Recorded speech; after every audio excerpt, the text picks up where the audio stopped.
नमस्कार दोस्तों, welcome to daily the Hindu analysis within 15 minutes. आइए अब हम देखते हैं 18 अप्रैल का न्यूज़पेपर।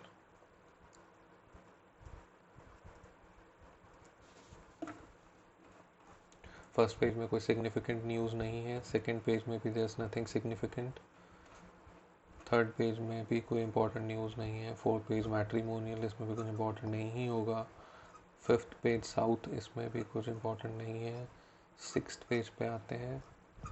हाँ जी, सिक्स्थ पेज में इंपॉर्टेंट न्यूज़ है। Regulate ground water use in cricket fields. National green tribunal ने कहा है, जल शक्ति मिनिस्ट्री को डायरेक्टिव दिया है कि regulate ground water use in cricket fields. It must include ensuring that effective rainwater harvesting and water storage or recharging systems are installed in all playgrounds to save the groundwater. Basically उन्होंने ground water का judicious use करने के लिए कहा है, sewage treatment plant से जो treated water है वो यूज़ करने के लिए कहा है, सेव पोर्टेबल वाटर, और जितना ग्राउंड वाटर बच सके, अगर मैचेस नहीं हैं तो ग्राउंड वाटर यूज़ ना किया जाए, ये सब प्रावधान रखने के लिए एनजीटी ने जो अथॉरिटीज़ हैं उनको कहा है। जल शक्ति मिनिस्ट्री ये चीज़ देखेगी। आइए नेक्स्ट टॉपिक पे चलते हैं। बस्टर्ड पोचिंग इन पाकिस्तान शॉक्स एक्टिविस्ट्स। ये बहुत ही ज़्यादा शॉकिंग बात है। ग्रेट इंडियन बस्टर्ड जो कि स्टेट बर्ड ऑफ राजस्थान है, चोलिस्तान डेजर्ट जो पाकिस्तान में है, वहाँ पे वहाँ के रिटायर्ड आर्मी मेजर और कुछ लोगों के साथ उन्होंने 2 कैरकेसेस पकड़ के ग्रेट इंडियन बस्टर्ड की पोचिंग करके, उनका शिकार करके, उन 2 कैरकेसेस के साथ फ़ोटो खिंचाई है। तो वो वहाँ के रिटायर्ड जो मेजर हैं उन्होंने ये चीज़ की है, तो ये चीज़ वहाँ की गवर्नमेंट और वहाँ का जो स्टेट है उसकी कितनी इन्वॉल्वमेंट होगी ये हम सोच ही सकते हैं। तो इसमें जितने भी स्टेक होल्डर्स हैं, जितने भी वाइल्ड लाइफ एंथुसियास्ट हैं, वाइल्ड लाइफ स्टेक होल्डर्स हैं, उनके लिए बहुत ही ज़्यादा शॉकिंग है, क्योंकि ये सिर्फ 100-200 ही बचे हैं। जीआईबी की पॉपुलेशन 95% राजस्थान में पाई जाती है, और ये कभी माइग्रेट करके बॉर्डर के उस पार चले जाते हैं। तो ये चीज़ बहुत ही ज़्यादा शॉकिंग है। तो ये इसमें कुछ इम्पोर्टेंट चीज़ें हैं। Great Indian bustard is considered India's most critically endangered bird. IUCN ने इसको 1994 में इंडेंजर्ड की कैटेगरी में रखा था, लेकिन इतना ज़्यादा ये इंडेंजर्ड हो गया 2011 आने तक कि इसको क्रिटिकली इंडेंजर्ड में डालना पड़ा। और जैसलमेर और बाड़मेर के पास डेजर्ट नेशनल पार्क है, वहाँ पे ये पाया जाता है, वहाँ पे इसकी प्रजाति सबसे ज़्यादा 95% पॉपुलेशन वहीं पाई जाती है इसकी। आइए नेक्स्ट टॉपिक पे चलता है। तो ये चीज़ बहुत ही निंदनीय और बहुत चीज़ शॉकिंग है। तो ये चीज़ याद रखिएगा, ग्रेट इंडियन बस्टर्ड पे यूपीएससी में पहले क्वेश्चन आ भी चुका है। इसमें ज़्यादा इंपॉर्टेंट तो नहीं है, लेकिन जयशंकर अबू धाबी विज़िट पे गए हैं, वहाँ पे foreign minister of Pakistan Shah Mahmood Qureshi भी इसी टाइम पे विज़िट पे जा रहे हैं, कोइंसाइड हो रही हैं दोनों की विज़िट। तो ये अटकलें लगाई जा रही हैं कि शायद यूएई आइस ब्रेकर का रोल प्ले करेगा, मीडिएटर का रोल प्ले करेगा, और दोनों के बीच में बातचीत होगी, लेकिन इस पर अभी भी कोई भी चीज़ ऑफिशियल नहीं की गई है। और एक इम्पॉर्टेंट चीज़ ये है इसमें कि री एम्प्लॉयमेंट इश्यूज़ पे जयशंकर वहाँ पे बात करेंगे। वहाँ पे जो इंडियन डायस्पोरा है, कई लोगों की नौकरियाँ चली गई थी इस कोविड-19 पैंडमिक के कारण, तो वो री एम्प्लॉयमेंट इशू के लिए ये इशू वहाँ पे जयशंकर जी उठाएंगे। नेक्स्ट टॉपिक पे चलते हैं। फिडेल कैस्ट्रो के जो भाई हैं राउल कैस्ट्रो, वो steps down as the head of Communist Party of Cuba.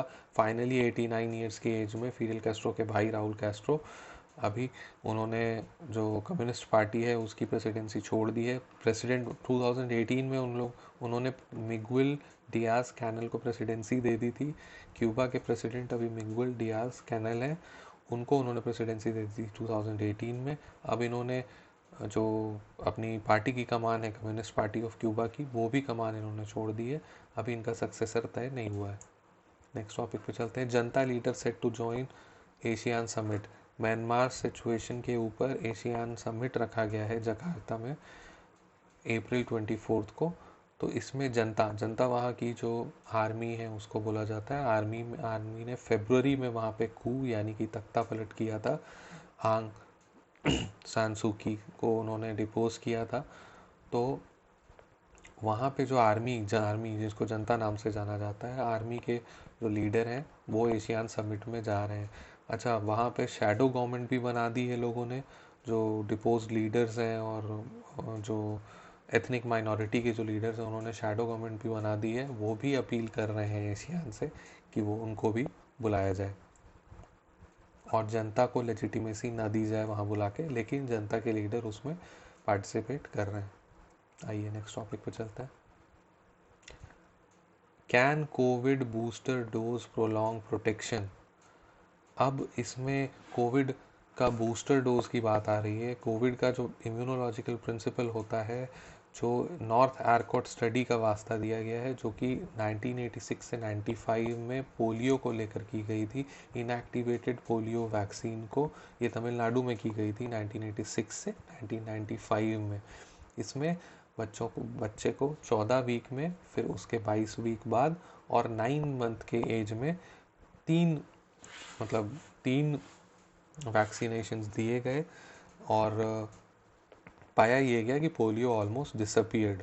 लेकिन ये रिपोर्ट पब्लिश नहीं हुई और ये हम जानते हैं कि ओरल पोलियो वैक्सीन ही दी जा रही थी, तो ये चीज़ पब्लिश नहीं हुई। HPV वैक्सीन को लेकर भी ये बात की गई, मतलब ये चीज़ हुई थी कि 3 वैक्सीन दिए गए थे, पहला डोज, दूसरा डोज और booster dose, third dose booster dose. तो इसलिए इम्यूनोलॉजिकल प्रिंसिपल के हिसाब से कहा जा रहा है कि फर्स्ट डोज के 28 डेज बाद सेकेंड डोज और उसके 6 मंथ्स बाद थर्ड डोज, सेकेंड डोज के 6 मंथ बाद थर्ड डोज जो दिया जाएगा, बूस्टर डोज उसको बोला जा रहा है। तो इससे जो इम्यूनिटी है वो और लंबे समय तक रहेगी। ये इसलिए कहा जा रहा है, देखिए इसमें कुछ इंपॉर्टेंट चीज़ें हैं। Since Covaxin uses an inactivated virus platform, the virus does not multiply in the body, and so the antigen level is maximum only for a day or two. In order to stimulate the immune system, a second dose is needed. Second dose इसीलिए दिया जा रहा है, Covaxin में भी दिया जा रहा है, कोविशील्ड में भी दिया जा रहा है, जॉनसन एंड जॉनसन की जो यूएस में दवाई दी जा रही है, पी फाइजर की भी जो वैक्सीन दी जा रही है, उसमें भी बूस्ट 2 डोज दिए जा रहे हैं। तो इसलिए दिया जा रहा है क्योंकि फर्स्ट डोज जो है वो इनएक्टिव जो वायरस रहता है वो फर्स्ट में 1 या 2 दिन के लिए ही इम्यूनिटी देगा, 1 या 2 दिन के लिए ही एंटीजन बनेंगे, एंटीबॉडी बनेंगी। उसके बाद सेकेंड डोज दिया जाता है ताकि एंटीबॉडीज़ डेवलप हो बॉडी में, जो लंबे समय तक रहें। लेकिन कहा यह जा रहा है कि वो भी 1 साल तक ही रहेंगी। लेकिन कोविड और ये शायद अब मतलब लोगों ने मानना शुरू कर दिया कि कोविड-19 इज़ हेयर टू स्टे, वो रहेगा कुछ पीरियड तक। तो थर्ड बूस्टर डोज सरकार ने कहा है कि थर्ड बूस्टर डोज आप सेकेंड डोज के 6 महीने बाद थर्ड बूस्टर डोज दीजिए और उसके बाद 6 महीने ऑब्जर्व कीजिए कि कितनी एंटीबॉडीज़ डेवलप होती हैं और कब तक एंटीबॉडीज़ रहती हैं। इसमें यही इम्पोर्टेंट था। चलिए नेक्स्ट टॉपिक पर चलते हैं। J&J scientist refute class effect to blame for clots in those who got its vaccine. अच्छा, यूएस के एक एक्सपर्ट हैं, इन्फेक्शियस डिजीज़ एक्सपर्ट हैं, डॉक्टर एंथनी फॉची। इनके बारे में आपने ट्रम्प के साथ भी इनका थोड़ा सा वो हुआ था, तो इसमें आपने इनके बारे में सुना होगा। तो जॉनसन एंड जॉनसन के जो फॉची हैं उन्होंने कहा है, जो डॉक्टर एंथनी फॉची हैं उन्होंने कहा है कि both adeno virus vector vaccines हैं, जॉनसन एंड जॉनसन की और एस्ट्राजेनेका की। प्रिटी ऑब्वियस क्लू है ये कि शायद इसी कारण क्लॉटिंग का प्रॉब्लम शायद आ रहा है। तो जो जॉनसन एंड जॉनसन है उसने इन क्लेम को सरासर रिफ्यूट किया है, सरासर नकारा है। उनका कहना ये है कि एस्ट्राजेनेका का जो शॉट है वो सब्सटैंशियली डिफरेंट है, उसमें चिंपैंजी का एडिनो वायरस है और हमारे जॉनसन एंड जॉनसन में ह्यूमन एडिनो वायरस पाया जाता है। और they use different cell receptors to enter cells. The J&J shot also includes mutations to stabilize the so-called spike protein of the coronavirus that the vaccine uses to produce an immune response, while the AstraZeneca vaccine does not. तो ये major differences हैं जिसके कारण कहा जा रहा है कि J&J वैक्सीन अलग है, मतलब J&J के जो साइंटिस्ट हैं उनके द्वारा कहा जा रहा है कि दोनों वैक्सीन्स अलग हैं, तो आप प्लीज़ कैटेगराइज मत कीजिए कि दोनों adeno virus factor medicine vaccines हैं, तो इसके कारण तो दोनों में क्लॉटिंग के इशू आ रहे हैं, क्लॉटिंग के इश्यूज तो आ रहे हैं। अब देखते हैं आगे इस पर क्या प्रतिक्रियाएं रहती हैं। नेक्स्ट टॉपिक पे चलते हैं। The story of 220 million year old rat like creature via microfossils. Tiki formation, Madhya Pradesh की Tiki district, THKI Tiki district, जो कि शहडोल टीकी विलेज जो कि शहडोल डिस्ट्रिक्ट में है मध्य प्रदेश के, वहाँ पे Tiki formation is a treasure trove of vertebrate fossils वहाँ पाया गया है। वहाँ पे साइनोडॉन्ट्स, वहाँ दांत मिले हैं साइनोडॉन्ट्स के। अच्छा, साइनोडॉन्ट्स इंपॉर्टेंट क्यों है? क्योंकि cynodonts are important in evolutionary studies as this group ultimately gave rise to present day mammals including humans. तो ह्यूमंस को भी जो प्रेजेंट डे मैमल्स हैं साइनोडॉन्ट्स से ही आए हैं। Cynodonts and living mammals both belong to a group of egg-laying vertebrates called synapsids. Synapsids जो है, दोनों साइनोडॉन्ट्स और जो लिविंग मैमल्स हैं दोनों साइनाप्सिड्स में आते हैं।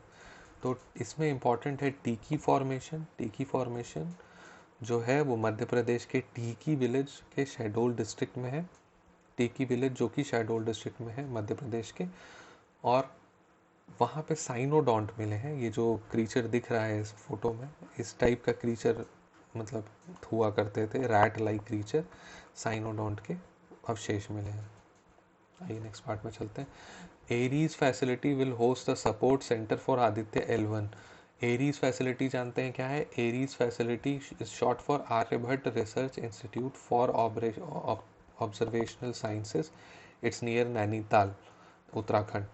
तो ये एरीज फैसिलिटी है, ये होस्ट करेगी support centre for Aditya L1। Aditya L1 क्या है? इंडिया का स्पेस प्रोग्राम है, इंडिया का प्रोग्राम है which will study sun and region between sun and earth from space.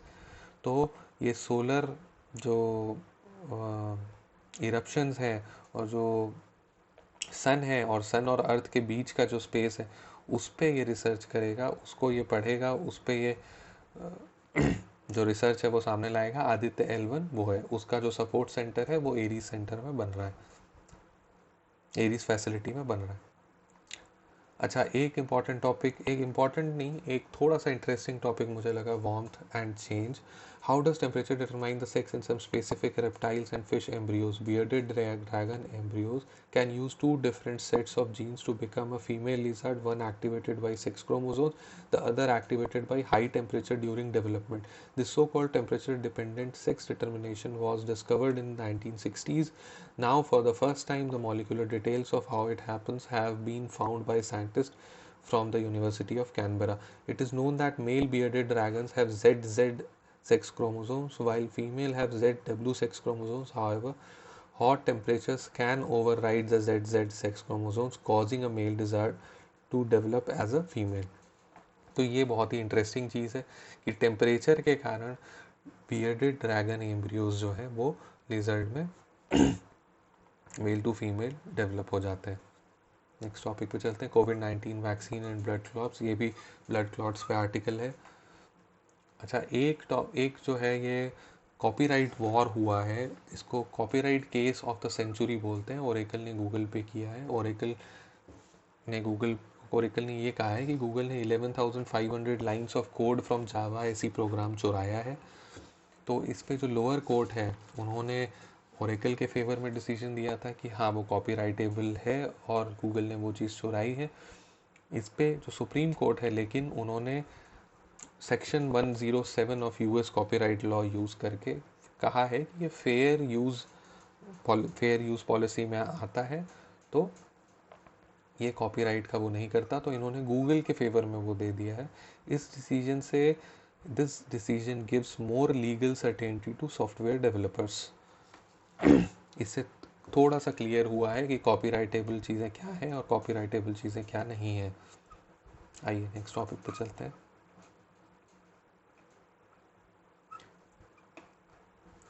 PLI scheme for ACs LED lights to exclude mere assembly. अच्छा, China से उठा के लाए सीधा असेंबल कर दिए तो पीएलआई स्कीम नहीं मिलेगी। पीएलआई स्कीम होती है प्रोडक्शन लिंक्ड इंसेंटिव स्कीम। ये गवर्नमेंट के हाथ में बहुत अच्छा टूल है अभी मैन्युफैक्चरिंग इंडिया में बढ़ाने का। गवर्नमेंट जिस मैन्युफैक्चरिंग को चाहे प्रोत्साहन दे सकती है प्रोडक्शन लिंक्ड इंसेंटिव स्कीम से। तो एसीज और एलईडी के खाली तुम चाइना से माल लाओगे और असेंबल करके बेचोगे तो PLI scheme production linked incentive scheme के तहत जो इंसेंटिव्स हैं वो नहीं मिलेंगे आपको। ये कोशिश ये की जाएगी कि जो companies investing in basic core components would get higher priority. तो इसलिए कोर कंपोनेंट्स अगर बनाएंगे तभी फिर ये मिला जाएगा। तो this is a step forward in Atmanirbhar Bharat and made in India. Next topic पे चलते हैं। Pharma exports grew 18.7%। ये टॉपिक ये है कि India's pharmaceutical exports grew 18.7% to $24.44 billion in the financial year ended which ended on March 31। तो ये 18.7% की बढ़ोतरी हुई है। आप देखेंगे पहले हाइड्रोक्लोरोक्विन और ऐसे कितने भी ड्रग्स के वो बढ़े थे। तो north America is the largest market और 34% स्टेक है इसका, 34% शेयर है इसका। तो US, Canada, Mexico recorded growth, वहाँ पे सबसे ज़्यादा मेडिसिन इंडिया एक्सपोर्ट करता है। That's the end. मिलते हैं नेक्स्ट वीडियो में। Thank you.